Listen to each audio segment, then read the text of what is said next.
Tiny the Rockstar Fairy. Part 3. The Magic Microphone. Contents. The Return of Jack Frost. Tiny to the Rescue. City of Surprises. Music Mayhem. The Christmas Concert. The Return of Jack Frost.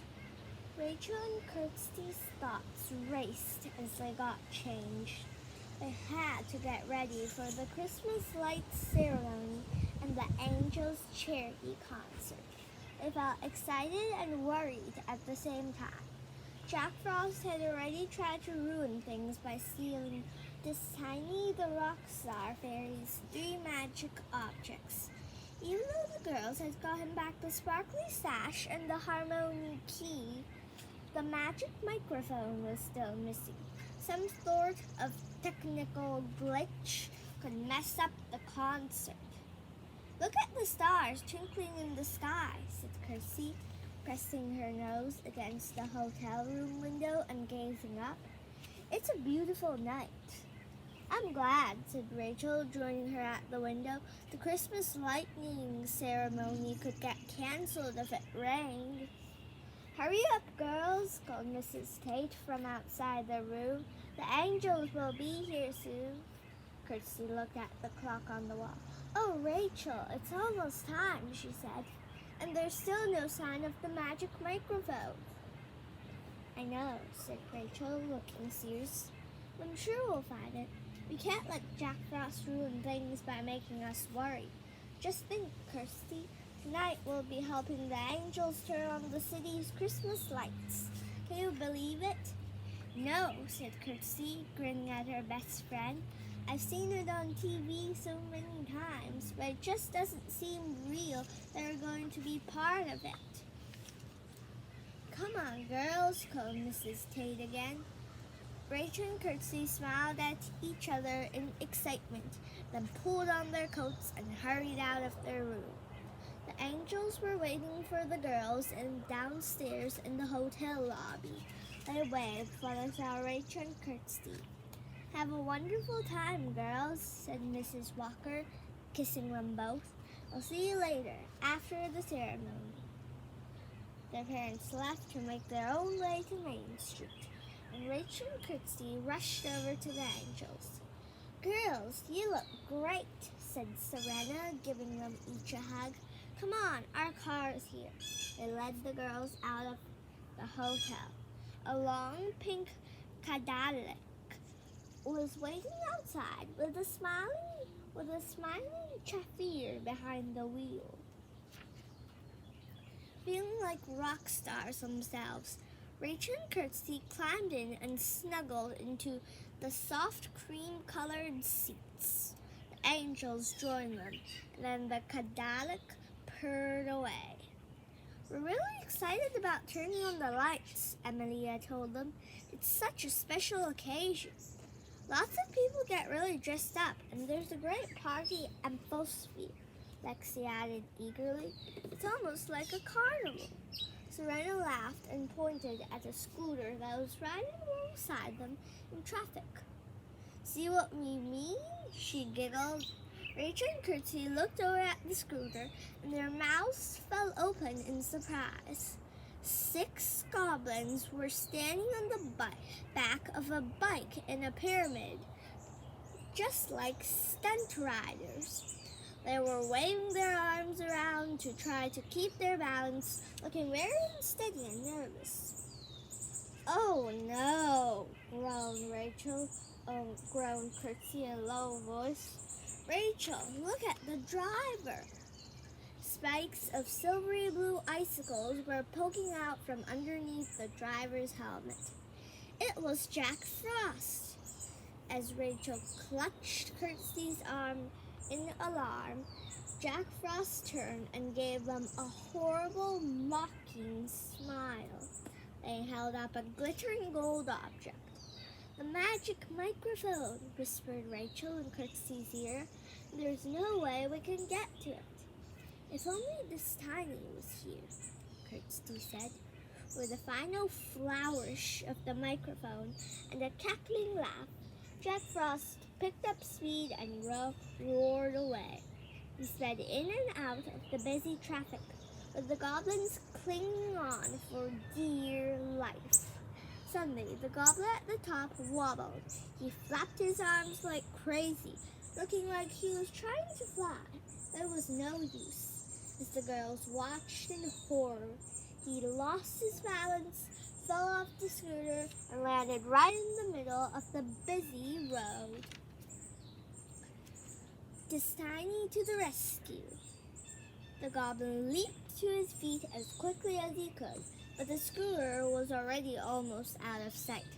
Furious, the goblin jumped up and down in the middle of the road and shook his fist after the disappearing pyramid of goblins. It's lucky that everyone wears special outfits for the ceremony, said Kirsty in a low voice. People will think he's in a costume. Car horns honked at the angry goblin, and he shook his fist at them too. They spotted a bus and jumped on board. The girl saw him slump down into a seat, folding his arms and looking very grumpy.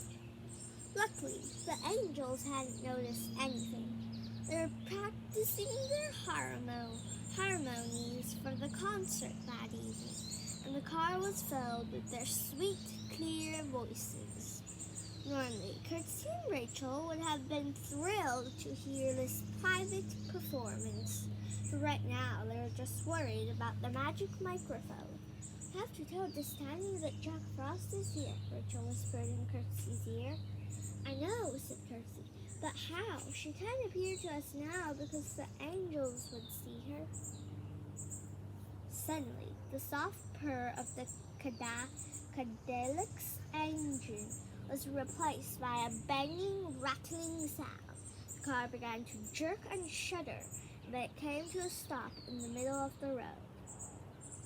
The angels stopped singing and looked around in awe. That doesn't sound so good, said Lexi. We're going to be late for the ceremony, Serena cried. The chauffeur got out and opened the hood. A cloud of steam hissed, and he coughed and waved his hand to clear the air. Let's go and see if we can help, said Emilia. Girls, you stay here.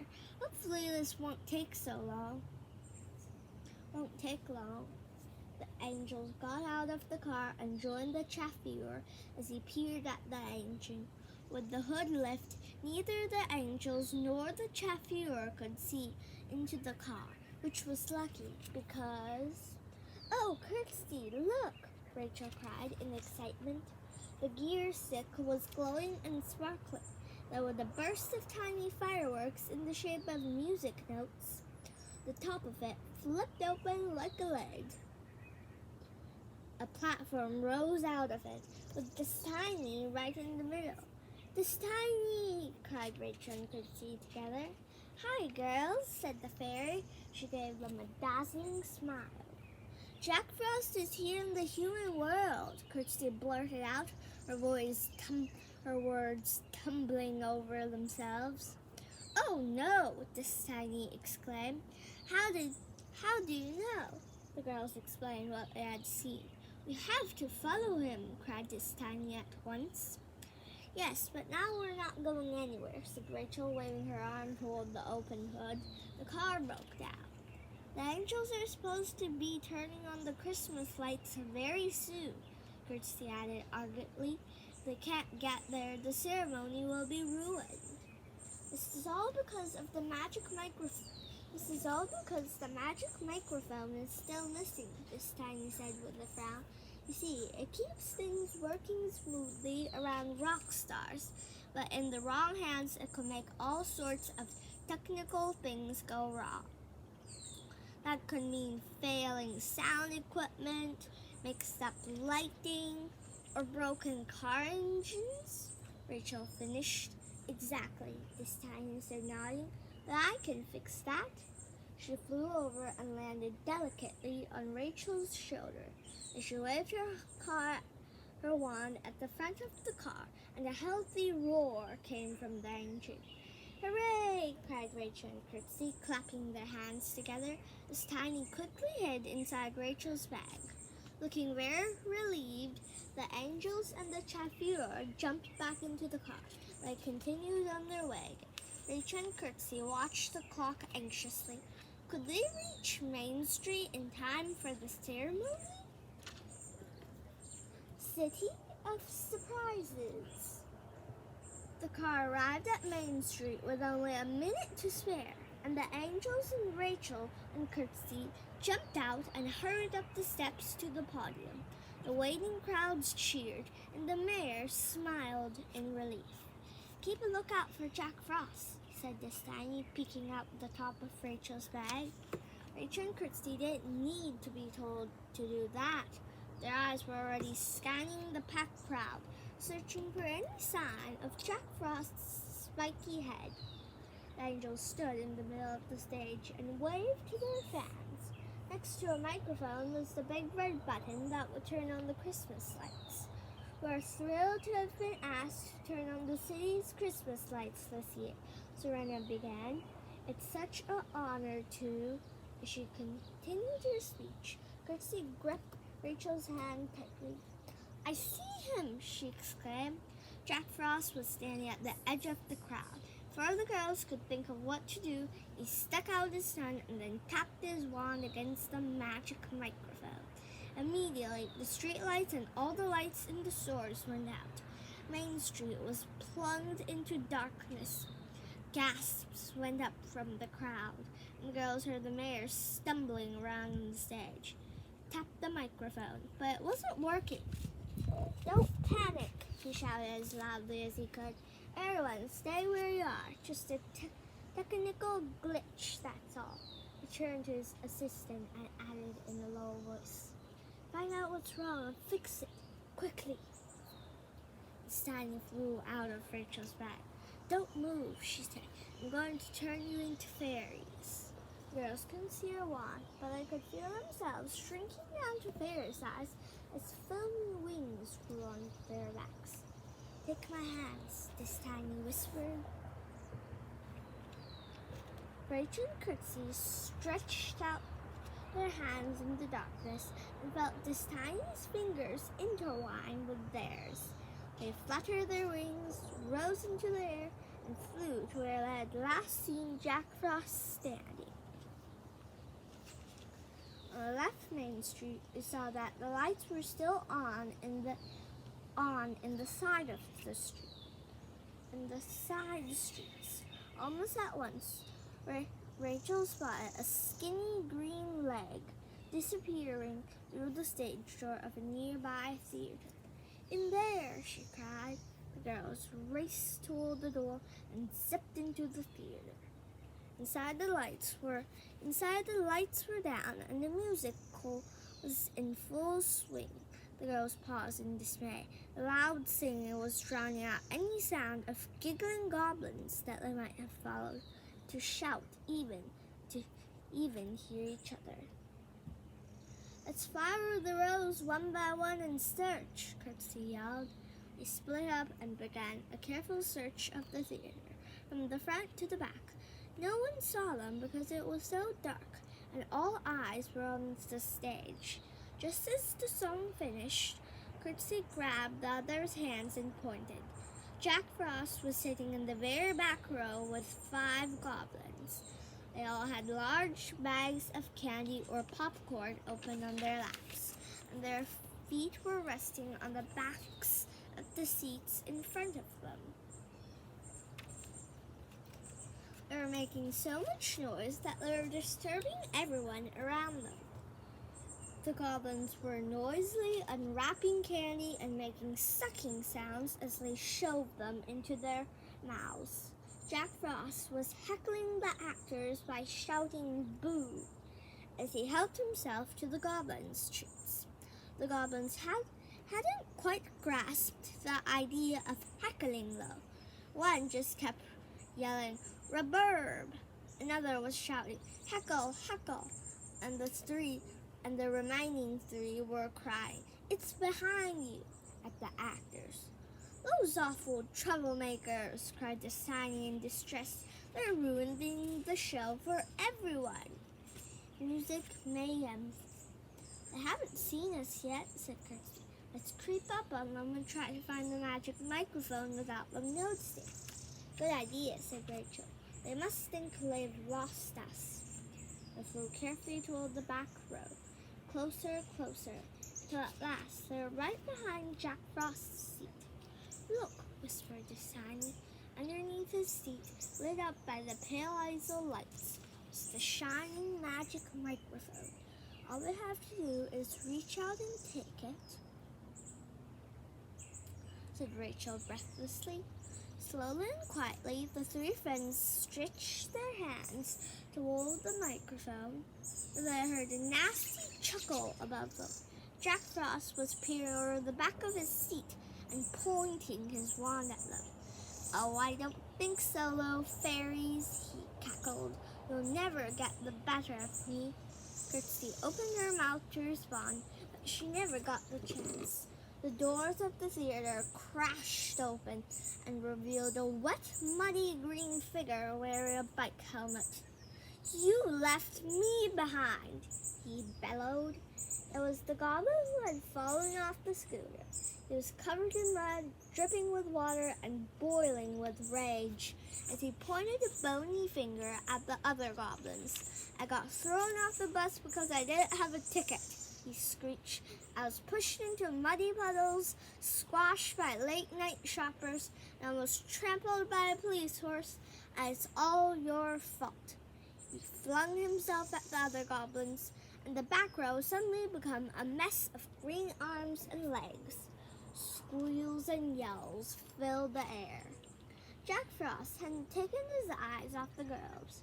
He wasn't going to let them take the magic microphone while his back was turned, but because his attention was on Rachel, Kirsty, and Tiny, he didn't see the angry faces of the people in the row in front, turning around to glare at him.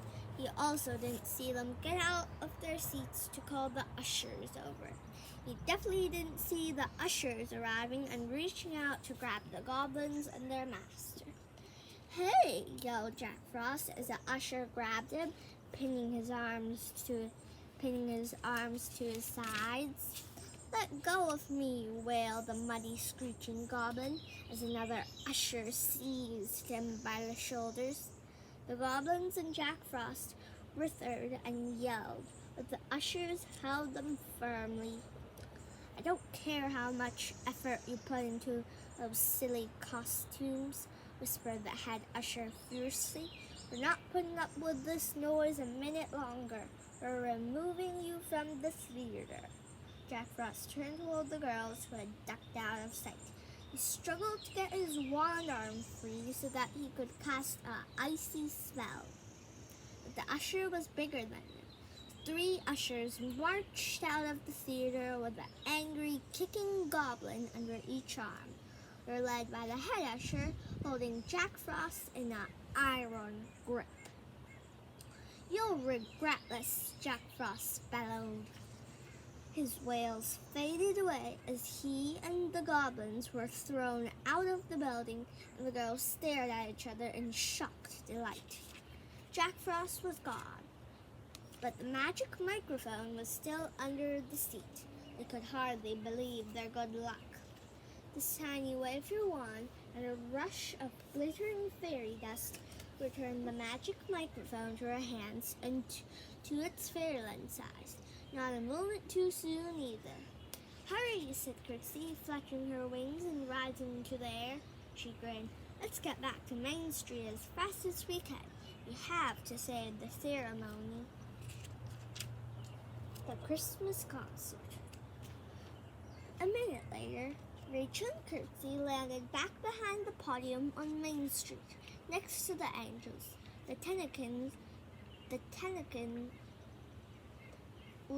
were still trying to fix the lights, and the crowd was starting to grumble. Miss Tiny flung her arms around the girls. "I can never thank you enough for helping me," she said, her voice bubbling with happiness. Everything will be all right for the angels and the charity concert now. I must hurry back to Fairyland to return the magic microphone and get ready for my own concert. With a sprinkle of fairy dust, Miss Tiny returned the girls to their normal size. I'll see you again soon, Miss Tiny whispered in their ears. Goodbye, they whispered back. Then she was gone. Seconds later, all the lights came back on. The crowd cheered and laughed as Rachel and Kirsty blinked and looked around. A little bit of drama adds to the fun, joked Amelia, stepping up to the microphone to speak. Serena, Lexi, Rachel, and Kirsty joined her in the front of the microphone, and put their hands over the big red button. Ladies and gentlemen, girls and boys, all we really want to say is, Merry Christmas, everyone! They shouted together. They'll press the button and the Christmas lights burst into life, illuminating Main Street and filling every corner with color and light. As the crowd cheered, the angels were whisked away to get ready for their concert. The girls' parents were waiting next to the limos that would take them all to the Supersonic Stadium. When they arrived at the stadium a few minutes later, the audience was buzzing with anticipation. Kirsty and Rachel felt their hearts thumping with excitement as they took their seats in the VIP area and waited for the performance to begin. It was a spectacular concert.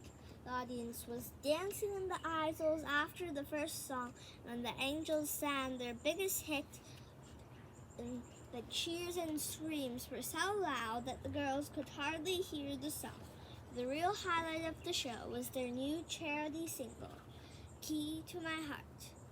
At the end of the concert, Rachel and Kirsty went backstage to say goodbye to the angels and thank them for a wonderful couple of days. After they had hugged Emilia, Lexi, and Serena, the girls and their parents stepped into the waiting limos for the last time.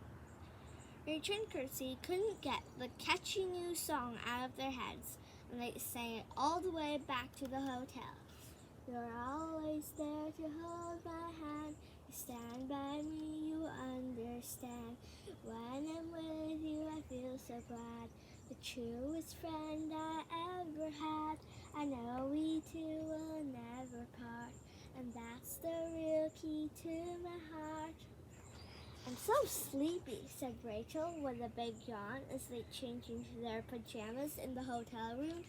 Me too, said Kirsty, throwing back the covers to climb into bed. Oh, Rachel, look! On her pillow was a beautiful silver hand mirror. I've got one too, cried Rachel. Rose picked up the mirrors and turned them over. On the back of each one was a delicate inscription that read, with loves and thanks, Destiny, XOXO. They turned them over again and gasped with delight. They looked into the glass. They could see Destiny waving at them with King Oberon and Queen Titania behind her. Thank you, Rachel and Kirsty, Destiny said. The concert was a wonderful success, and it's all thanks to you. We're so glad, Rachel whispered. Good night, everyone. We hope to see you again soon. The girls snuggled down into their beds and smiled sleepily at each other. We had lots of exciting magical adventures, murmured Kirsty. You know what, Rachel? I think that list has definitely been the most star-studded one yet. The end.